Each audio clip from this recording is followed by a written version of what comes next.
সামনে যে free fair সুষ্ঠু নির্বাচন হবে সেখানে আমরা খুবই আশাবাদী যে আমরা ৩০০ জন শক্ত ক্যান্ডিডেট দিয়ে নির্বাচন করতে সক্ষম হবে।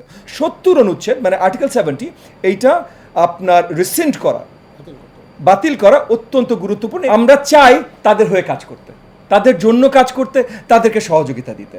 আমরা প্রস্তুতি নিচ্ছি এককভাবেই নির্বাচন করবার। আমরা গত 23-24 যে নির্বাচনটা হয়েছে, 23 সালের শুরুর দিকে যখন আমরা এই নির্বাচনটা, তখন আমরা তো জানি না যে আমরা আদৌ নির্বাচন করব কি করব না, তখন আমাদের দাবি দেওয়া ছিল এই ফ্যাসিস্ট আওয়ামী সরকারের থেকে। কিন্তু তখনই আমরা যেভাবে তৈরি হওয়া শুরু করেছিলাম যে আমরা 300 আসনের কাছাকাছি আমাদের ক্যান্ডিডেট থাকবে, এই ধরনের একটা প্রিপারেশন 23 সালে আমাদের ছিল। সো যেহেতু 23 সালে ছিল এবং তখন এই ফ্যাসিবাদের নিপীড়নের মধ্যে আমরা নির্বাচন করতে যাচ্ছিলাম, তাহলে আগামীতে যখন মানে সামনে যে ফ্রি ফেয়ার সুষ্ঠু নির্বাচন হবে সেখানে আমরা খুবই আশাবাদী যে আমরা ৩০০ জন শক্ত ক্যান্ডিডেট দিয়ে নির্বাচন করতে সক্ষম হবে। তবে আলটিমেটলি নির্বাচন আমরা একক করব না কোয়ালিশনে করব, এগুলো নির্বাচনে আরও কাছাকাছি যেই আমরা পরিষ্কারভাবে বলতে পারবো। বাট এই মুহূর্তে আমরা যে জায়গায় দাঁড়িয়ে আছি সেই জায়গায় আমরা তৈরি নিচ্ছি 300 আসনে আমাদের দলের শক্ত ক্যান্ডিডেট দেয়া।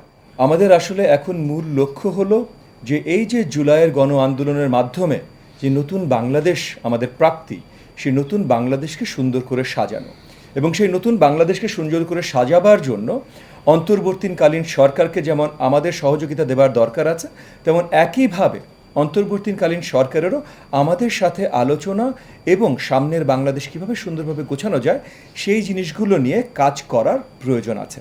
আমি সম্মুখ থেকে আন্দোলনে ছিলাম, আমি নিজে গুলি খেয়েছি, আমার পাশে 100, 200, 500 জন গুলি খেয়েছে, তাদের সেবা দিতে চেষ্টা করেছি, তাদের সাথে দৌড়াতে চেষ্টা করেছি।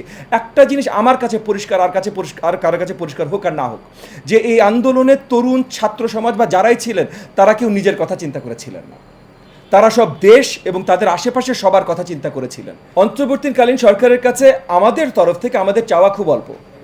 আমাদের চাওয়া প্রথম হলো যে ওনাদের লক্ষ্য সম্বন্ধে আমাদেরকে একটু পরিষ্কার করবেন, এবং দ্বিতীয় চাওয়াটাকে আপনি চাওয়া বলবেন না কি বলবেন আমি ঠিক জানি না, বাট দ্বিতীয় চাওয়া হলো যে আমরা উদ্গ্রীব হয়ে দাঁড়িয়ে আছি যে তাদেরকে সহযোগিতা করবার জন্য।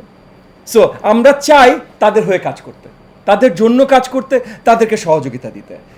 প্রথমত আমরা বড় দাগেই জানি যে বাংলাদেশের সংবিধানে মানে এগেন 53 বছর বয়স হয়ে গেছে তো এই সংবিধানটার।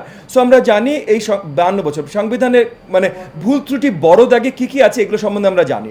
তো এর ভিতরে বড় একটা ভুল হলো আর্টিকেল 70 বা 70 অনুচ্ছেদ। 70 অনুচ্ছেদে যেটা পরিষ্কার করে হলো যে ফ্লোর ক্রসিং করা যাবে না।